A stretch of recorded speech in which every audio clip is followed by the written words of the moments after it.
Prince William had always known this day would come. From the moment he was old enough to understand the weight of his title, the future of the crown was stitched into every part of his identity. But nothing could have prepared him for what Princess Anne was about to say. They were gathered in one of the smaller private rooms of the palace, away from cameras and press. The air was heavy. Princess Anne stood at the center, steady as ever, holding a sealed letter from King Charles himself. This wasn't some formal announcement. This wasn't about royal protocol. It was personal.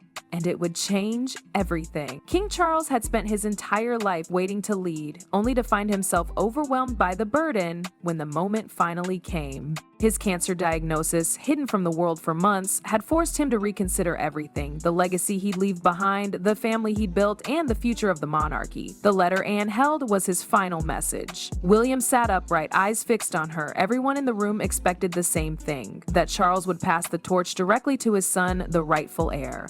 But as Anne began to speak, the silence turned into tension. It wasn't about William. The message was about Catherine. Charles had spent decades under the spotlight, living in the shadow of Queen Elizabeth, and when the crown finally touched his head, it came with a weight he never imagined. His vision was to modernize the monarchy, make it smaller, more relatable, more human. But the real shift had already begun under everyone's nose, and it was Catherine leading that change. William's reaction wasn't dramatic. He didn't faint or fall, but you could see the shift in his body. He leaned forward slightly, his eyes not blinking, his lips pressed tight. Anne continued reading the letter, her voice calm and firm. She explained how Charles had seen something in Catherine that couldn't be taught: grace under pressure, unwavering loyalty, and quiet strength. She had become the heart of the royal family, not by force, but by simply showing up, again and again when it mattered most. The words struck William deeply, not because he felt sidelined, but because he understood the meaning. His father wasn't taking anything away from him. He was asking William to share the weight with the only person who had proven time and time again she could carry it.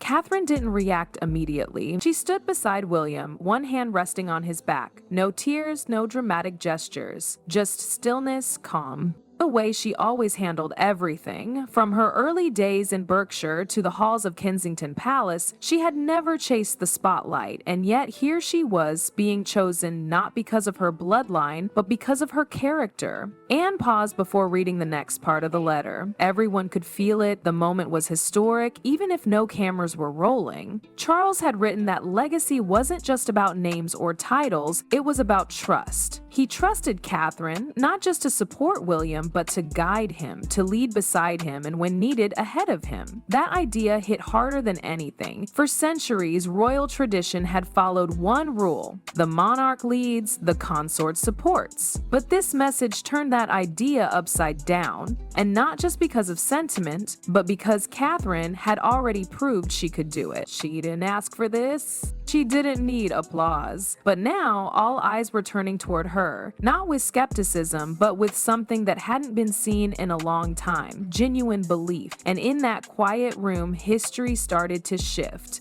not with a crown or a throne, but with a letter, a voice, and a woman ready to lead. Princess Anne folded the letter slowly, her fingers steady but her expression unreadable. No one dared speak. The walls of the palace, once echoing with certainty, now felt like they were holding their breath. The future of the monarchy was no longer confined to tradition, it was being rewritten by conviction. And in the middle of that change stood Catherine. Raised far from royal corridors, she had never planned for this life. Berkshire wasn't exactly palace territory. Her childhood was quiet, built on the kind of values that didn't make headlines: listening more than speaking, thinking before reacting, and showing up without fanfare. She wasn't trained for a crown. She didn't need to be. Her instincts, calm presence, and relentless consistency made her the one everyone turned to, especially when the palace itself seemed to be cracking. At Marlborough College, she stood out not with flash, but with poise. At St. Andrews, she met William not as a future king, but as a friend navigating adulthood. She didn't chase him, she didn't change for him, and when the media storms came,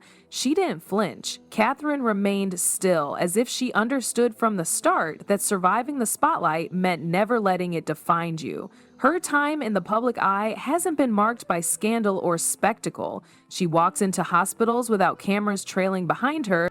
She meets grieving parents, sits with sick children, and never needs a headline to prove it, but the people notice. They always do. She isn't just seen, she's trusted. That trust is why the late queen wrote a letter of her own. Princess Anne pulled out the aged envelope with care, its edges soft and worn. It wasn't sealed with ceremony, no crest, no official stamp. Just a few words in Elizabeth's handwriting and a note meant only for those who matter. Inside, the queen didn't talk about bloodlines or protocol. She talked about instincts, about leadership that doesn't shout but listens. Catherine's name was there, not once, but woven throughout the message. Elizabeth hadn't been vague. She described her as having the mind and heart of a queen and praised her ability to hold the family together quietly while others chased the spotlight. The silence in the room deepened as Anne read. For some, it was surprising, but for those who'd watched Catherine closely, it wasn't. She had always stepped up without stepping over anyone. That's what made her dangerous to tradition, but essential to the future. The queen had seen this before most others. Her letter wasn't a command, it was a prediction, a reminder that power, when held with grace,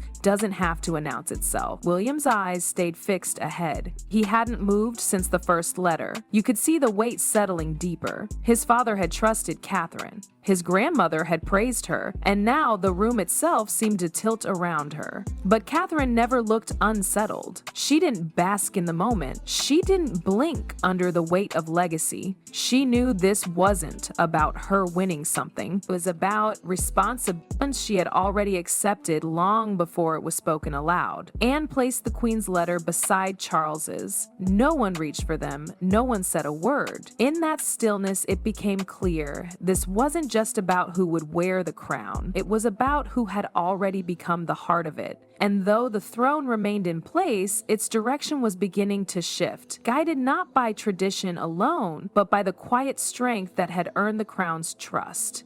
The room eventually emptied, but the air still carried the weight of what had been said. William didn't speak as he stepped outside.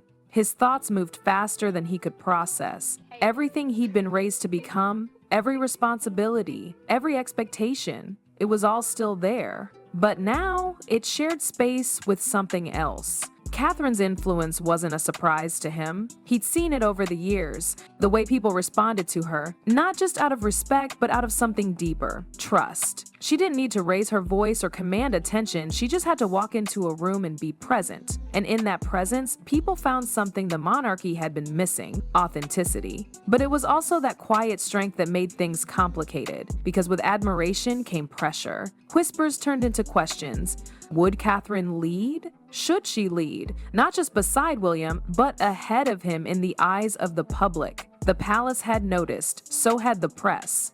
During engagements, headlines shifted from William visits hospital to Catherine steals the spotlight again.